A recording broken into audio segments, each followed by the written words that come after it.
សម្ដេចមែនសំអនអញ្ជើញសម្ពោធដាក់ឲ្យប្រើប្រាស់ជាផ្លូវការស្នាក់ការគណៈបកនិងសមិទ្ធផលនានាតម្លៃជាង$7,000នៅក្នុងស្នាក់ការគណៈបកឃុំថ្មីស្រុកកំពង់រោខេត្តស្វាយរៀង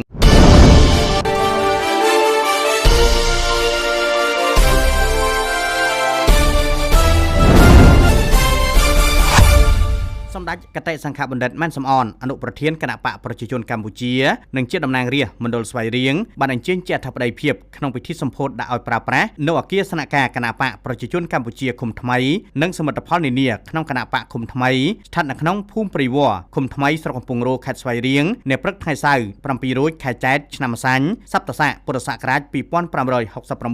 ត្រូវនៅថ្ងៃទី19ខែមេសាឆ្នាំ2025សម្ដេចកតេសង្ឃបណ្ឌិតបាននាំមកនូវការផ្ដាំផ្ញើសុខទុក្ខពីសំណាក់សម្ដេចអគ្គមហាសេនាបតីតេជោហ៊ុនសែនប្រធានព្រឹទ្ធសភានិងជាប្រធានគណៈបកប្រជាជនកម្ពុជាសម្ដេចកតេព្រឹទ្ធបណ្ឌិតប៊ុនរ៉ានីហ៊ុនសែនប្រធានកាកបាទក្រហមកម្ពុជាសម្ដេចមហាបវរធិបតីហ៊ុនម៉ាណែតនាយករដ្ឋមន្ត្រីនៃព្រះរាជាណាចក្រកម្ពុជានិងលោកជំទាវបណ្ឌិតបច្ចិនមុនីហ៊ុនម៉ាណែតដោយក្តីនឹករលឹកនិងការគិតគូរអំពីសុខទុក្ខរបស់ប្រជាពលរដ្ឋនៅគ្រប់ទីកន្លែង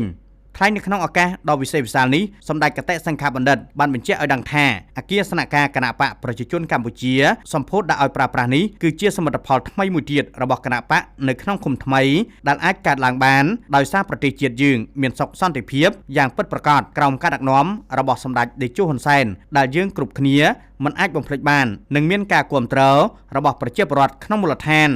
សម្ដេចកតេសង្ឃបណ្ឌិតក៏បានណែនាំដល់គណៈបកប្រជាជនកម្ពុជាគ្រប់មូលដ្ឋានត្រូវពង្រឹងរចនាសម្ព័ន្ធរបស់ខ្លួនកសាងសមាជិកសមាជិកាធនធានមនុស្សរបស់គណៈបកជាពិសេសចលនាយុវជនបន្តវេនក្រមសីលធម៌ចរិយាធម៌និងមានសក្តានុពលថែមទាំងគៀងគរឲ្យមានការចូលរួមពីសប្បុរសជនគ្រប់ស្រទាប់វណ្ណៈផងដែរ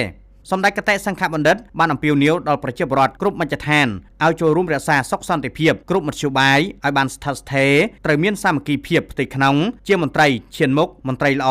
បន្តវេនគុណធម៌និងចរិយាធម៌មិនត្រូវបំពានផលប្រយោជន៍អ្នកដទៃដើម្បីផលប្រយោជន៍របស់ខ្លួនឡើយ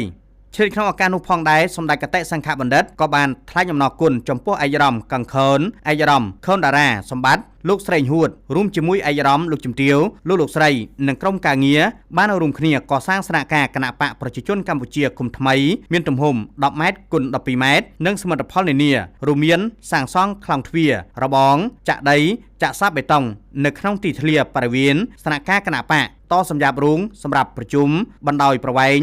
15.60 ម៉ែត្រទទឹង 15.20 ម៉ែត្រធ្វើបន្ទប់អនាម័យដែលបានចំណាយថវិកាសាងសង់អស់ជាង$7,000